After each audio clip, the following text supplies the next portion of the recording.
E aí, pessoal? Como estão?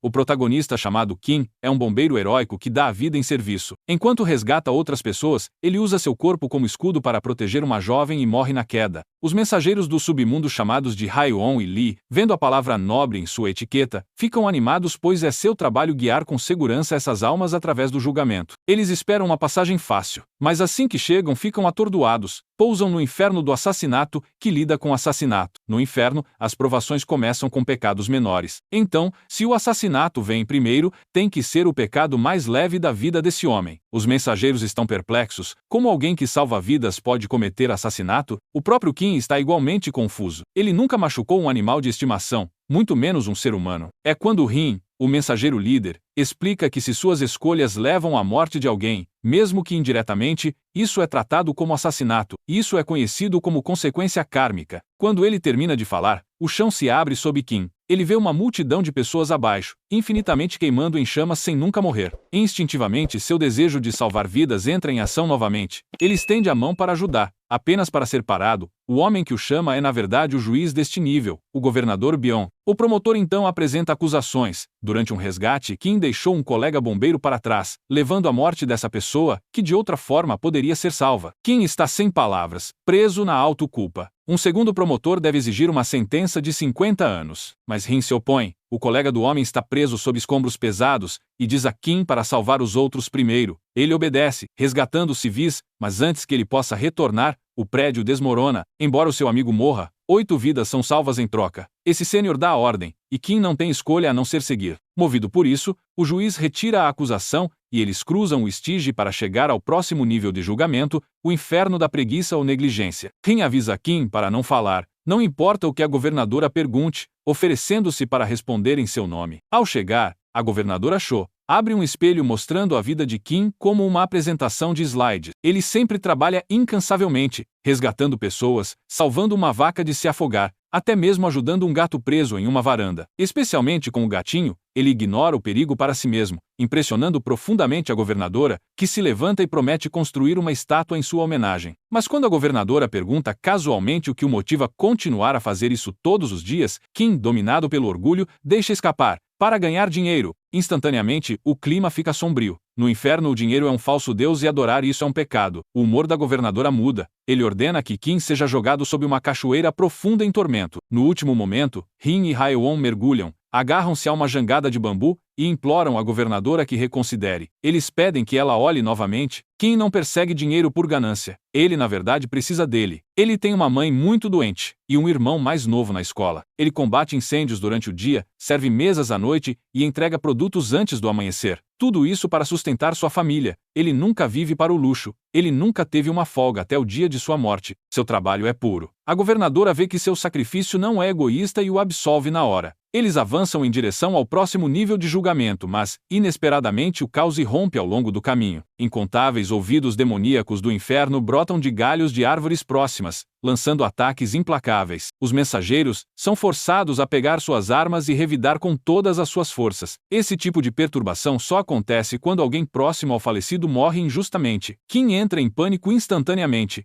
pensando primeiro em sua mãe, mas quem quer que seja, a alma tem que ser acalmada ou provocará estragos no mundo dos vivos. Se isso acontecer, a jornada de Kim é bloqueada por demônios e monstros, e o tempo acelera. Ele não será capaz de concluir o julgamento em 49 dias. Percebendo isso, Rin faz uma escolha ousada. Ele diz a Lee para ficar para trás e defender Kim, enquanto o Haeon garante sua segurança. Rin retorna ao mundo humano sozinho para descobrir a verdade. Ao visitar a casa de Kim, ele vê que a mãe está viva e bem. Isso significa apenas uma possibilidade, seu irmão mais novo. Então, quando Rin aciona uma armadilha de espada, uma névoa escura sobe do chão e o irmão foge pela janela. Uma perseguição tensa irrompe acima da cidade. Rin leva sua velocidade ao limite, mas o irmão ainda escapa. Sem escolha, ele vai ao acampamento militar onde o irmão servia, para investigar a verdadeira causa da morte. Enquanto isso, de volta ao inferno, Kim alcança o nível 3, o inferno da mentira ou engano, julgada por uma governante criança chamada Governadora Tai. Imediatamente um promotor acusa Kim de escrever 98 cartas enganosas enquanto vivo. A governadora fica tão chocada que ordena que arranquem a sua língua sem hesitar. Naquele momento crítico, Rin se conecta a Lee através do espelho para fornecer uma defesa. Acontece que Kim só mentiu para duas pessoas. Uma é a garotinha que perdeu o pai. Ele escreve para ela, fingindo ser seu pai, para que ela acredite que ele ainda está vivo. A outra é sua própria mãe. Em suas cartas, ele diz a ela que é casado com uma boa esposa, que cozinha seu ensopado de cordeiro favorito diariamente e vive feliz. Na realidade, ele está sozinho, come macarrão barato todas as noites e ficou machucado sem ninguém para cuidar dele. Mas sua mãe sorri calorosamente a cada carta. Essas mentiras, embora falsas, dão a ela forças para continuar vivendo e até mesmo se recuperar. A garotinha também encontra esperança novamente. E essa garota é na verdade filha de um colega bombeiro que morreu trabalhando. Ao ouvir isso, a governadora fica profundamente tocada e retira todas as acusações. Essas mentiras trazem cura, não danos. Enquanto se preparam para descer para o próximo nível, Rin descobre o que realmente acontece com o irmão.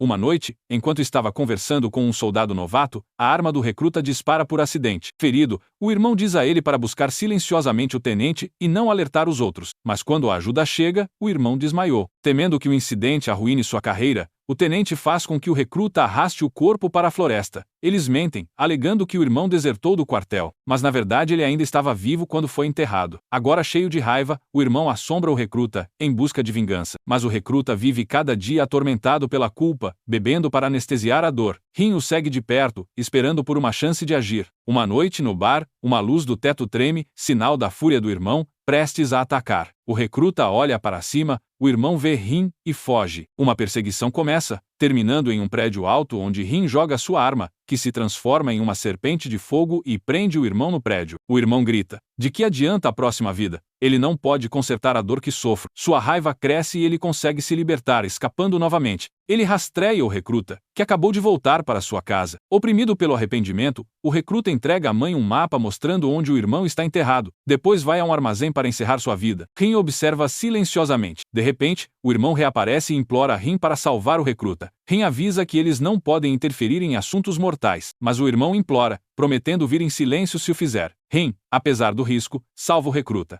Então o irmão, falando através de Rin, diz ao recruta que viu o verdadeiro arrependimento quando ele deu o mapa para sua mãe. Ele o perdoa. O recruta, finalmente em paz, desmorona de alívio. O rancor do irmão desaparece e ele retorna ao seu antigo eu. Rin então ajuda a recuperar o corpo para fechar o caso rapidamente. De volta ao inferno, com a raiva do seu irmão acabado, o caminho de Kim se limpa. Ele passa suavemente pelo inferno da injustiça governado pelo governador Oguan e pelo inferno da traição governada pela governadora Song. Mas o problema ataca novamente no 6º nível, o inferno da violência. Quando Kim estava no ensino médio, ele teve uma briga séria com seu irmão, ignorando seus apelos, ele foge de casa. Ele não retorna por 15 anos, somente para enviar dinheiro. Eles não se falam nenhuma vez. O governador Jin, que governa este nível, observa que o perdão entre irmãos pode ser silencioso, mas neste caso não há nenhum. Sem palavras, sem gestos. Indignado, ele abre um portão para jogar Kim em um poço onde ele sofrerá espancamentos por enormes pedras para sempre. Naquele momento, Rin entra em contato com Ali e propõe punição cumulativa, o que significa que se Kim for condenado novamente no nível final, ambas as punições serão aplicadas, e todos os 3 mensageiros também sofrerão punições. Os promotores,